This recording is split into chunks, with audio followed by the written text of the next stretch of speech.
Good afternoon, guys, and happy Sunday.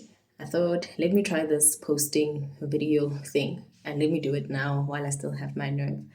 So, I've been reflecting on John 11. If you know, this is the story of where Jesus raises Lazarus back from the dead. And reading through the scriptures, it was astounding to me that, when Jesus called Lazarus out of the dead, and who, for context sake, I must say, Lazarus was dead. He was dead, dead. It wasn't a metaphor. He wasn't sleeping. He was dead. But when Jesus goes to his grave, or to the tomb rather, and he calls him out, he says, Lazarus, come out. Jesus could have easily said, Lazarus, I command you to rise from the dead. And Lazarus would have responded.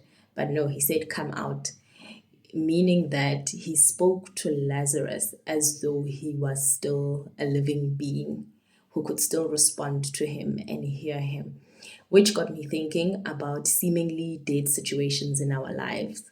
The seemingly dead situations in our lives, we shouldn't ever speak to them or speak about them as though they are dead.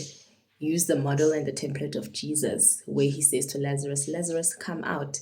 Speak to that situation, speak life into it, and tell the situation what you needed to do. And use your authority as a child of God to bring forth life from dead situations.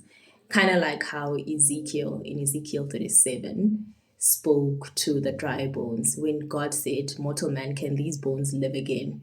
And Ezekiel said, God, only you know. And then God said, prophesy to these dead bones.